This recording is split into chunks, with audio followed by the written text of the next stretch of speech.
Hello दोस्तों, आप सबका स्वागत है मेरे यूट्यूब चैनल स्लोगर्स एकेडमी में। आज के इस वीडियो में मैं आप सबको 20 का दांत कहानी का अर्थ बताने वाला हूं।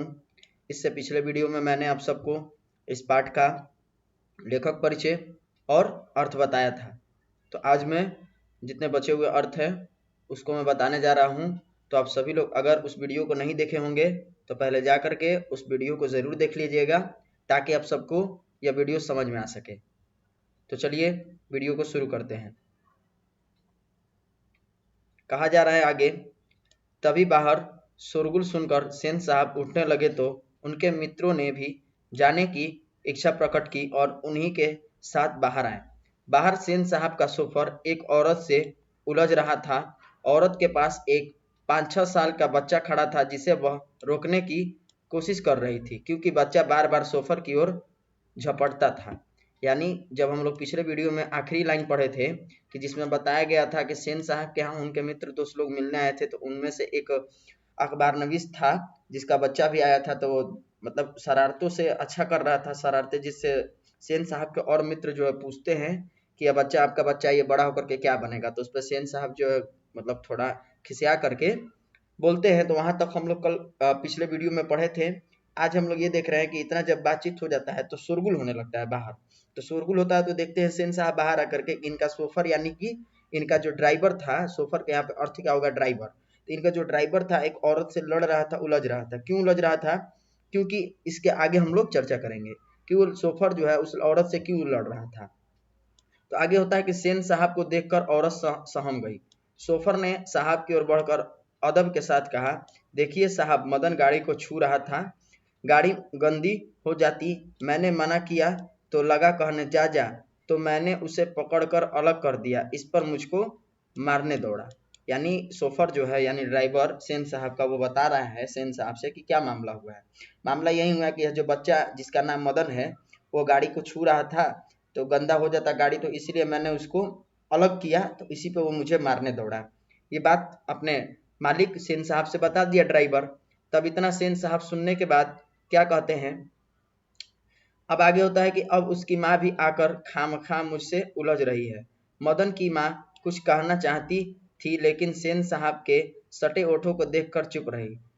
सेन साहब ने बड़े संयत पर कठोर स्वर में कहा, मदन की माँ, मदन को ले जाओ और देखना वह फिर ऐसी हरकत ना करे। मदन की माँ अपने बच्चे के बाएं घुटने से निकलते हुए खून को पोंछती हुई चली गई।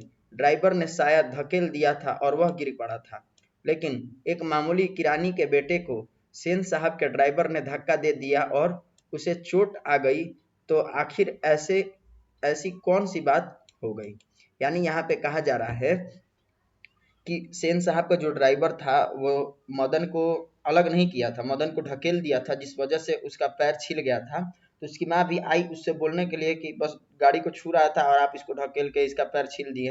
लेकिन अब ये बोल तो नहीं पाई क्योंकि छोटी थी, अमीर तो है नहीं, और सेन साहब अमीर है। तो सेन साहब को गुस्सा उस्सा देख करके चुपचाप अपने बेटे को लेकर के चली जाती है। और ड्राइवर भी जो है मदन को ढकेलता है। तो यहाँ गलती ड्राइवर का था, मदन का नहीं था। लेकिन बेचारा मदन और उसकी माँ क्या करे, वो लोग चुपचाप चले जाते हैं। जब चुपचाप चले जाते हैं तो फिर होता है कि ठीक इसी वक्त मोटर के पीछे खटखट की आवाज सुनकर सेन साहब लपके सोफर भी दौड़ा और लोग सीढ़ियों से उतरकर अपनी अपनी गाड़ियों की ओर चले। सभी ने देखा सेन साहब खोखा को गोद में लेकर उसे हल्की मुस्कुराहट के साथ डांट रहे हैं और मोटर की पिछली बत्ती का लाल शीशा चकनाचूर हो गया है।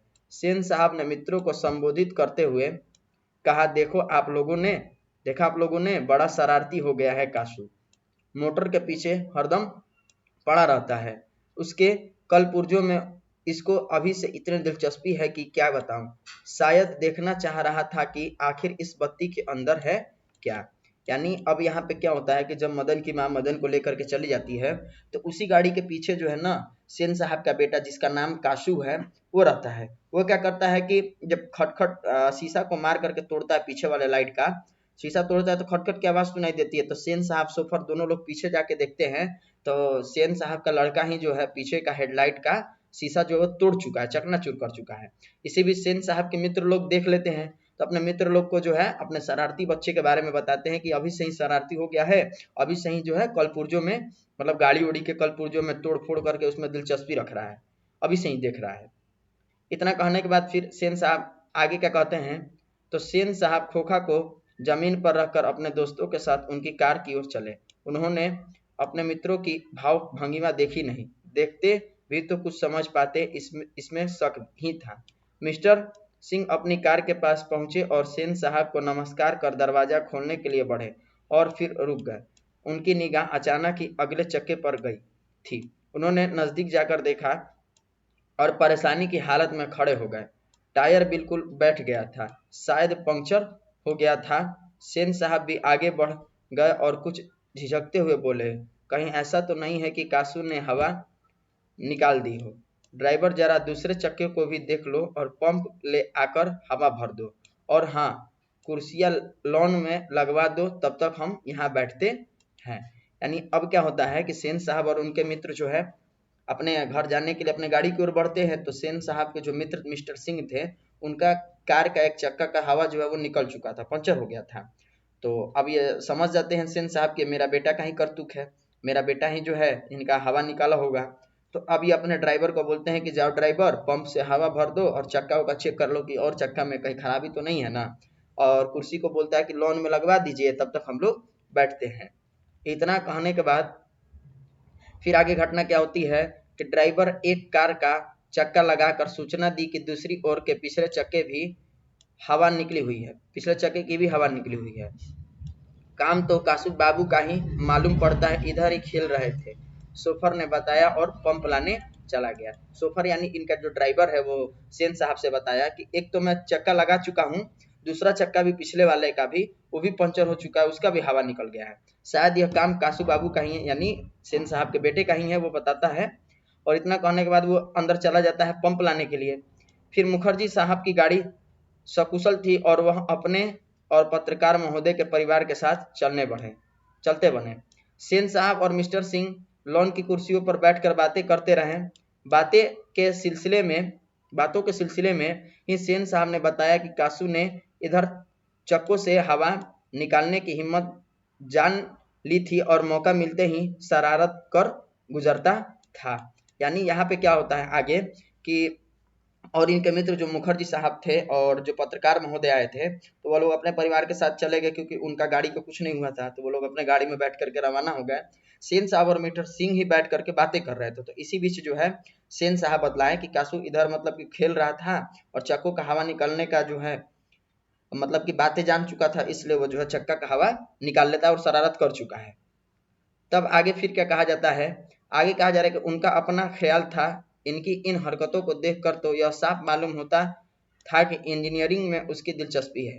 इसी तरह की दूसरी बेमतलब की बातें होती रही जब तक कि चक्कों में पंप नहीं हो गया और मिस्टर सिंह रुखसत नहीं हो गए। यानी क्या हुआ कि अब इसी बीच जो है सेन साहब अपने बेटे का बड़ाई खूब करते रहे तब जब तक कि मतलब कि इनका गाड़ी ठीक ना हो जाए, तब तक दोनों आपस में ऐसा ही बातचीत कर रहे थे। इस बीच क्या होता है कि सेन साहब अंदर लौटे तो बेरा को, मदन के पिता गिरधर लाल को, जो उनकी फैक्ट्री में किरानी था और अहाते के एक कोने में आउट हाउस में रहता था, बुला लाने का हुक्म दिया। जब सेन साहब अंदर लौटे तो मदन के पिता का क्या नाम था, तो गिरधर था। ये भी एक प्रकार का ऑब्जेक्टिव है, पूछा जाएगा कि मदन के पिता का क्या नाम था, तो मदन के पिता का नाम गिरधर था।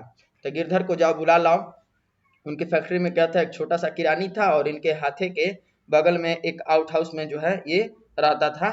ठीक, इसके बीच क्या होता है, जब बुला लेते हैं गिरधर को, तो गिरधर लाल आया और सेन साहब के सामने सिर झुकाकर खड़ा हो गया, जैसे खून के जुर्म में कैदी जज के सामने खड़ा हो।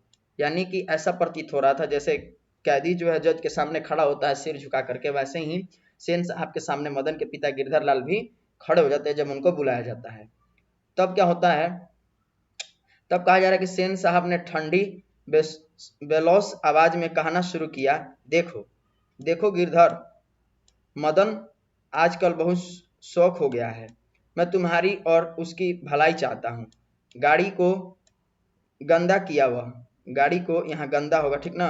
मदन जो है, मदन को बोल रहे हैं सेन साहब की, मदन जो है गाड़ी को गंदा किया वह अलग मना करने पर ड्राइवर को मारने दौड़ा और मेरे सामने भी डरने के बदले उसकी ओर झपटता रहा। ऐसे ही लड़के आगे चलकर गुंडे, चोर और डाकू बनते हैं। गिरधर लाल कभी कभी जी कह देता था। सेन साहब का भाषण जारी था। मतलब गिरधर लाल से जो है सेन साहब उसके बेटे का शिकायत कर रहा था कि अपने बेटे को समझा दो। जब सोफर उसको मना कर रहा था ना, तो वो उसकी ओर खूब बढ़ रहा था। मुझे भी देख करके मेरे से भी डर नहीं रहा था। तो ऐसा लोग जो आगे बढ़ करके चोर, बदमाश, गुंडा बनते हैं। तो गिरधर लाल बस इनकी बातों पे जी कहता रहा और सेन साहब अपनी बातें जारी रखे थे। उसकी हालत क्या होती है तुम जानते ही हो। उसे संभालने की कोशिश करो, फिर ऐसी बात हुई तो अच्छा नहीं होगा, तुम जा सकते हो। यानी इतना बातें कह करके सेन साहब जो है उसके पिताजी को भेज देते हैं। तो इतना ही आज हम लोग इस कहानी के अर्थ को समझेंगे। इसके पिछले वीडियो में मैं आप सबको इस कहानी का पार्ट 3 बताऊंगा। तो आप सभी लोग जरूर इस वीडियो को भी देखिएगा। अगर यह वीडियो अच्छा लगा होगा आप सभी को, तो आप सभी लोग हमारे चैनल को सब्सक्राइब कर लीजिए, बेल आइकन को प्रेस कर लीजिए, ताकि हमारे नए नए वीडियो का अपडेट आप तक पहुंच सके। और अपने दोस्तों में इस वीडियो को जरूर शेयर कीजिएगा। धन्यवाद।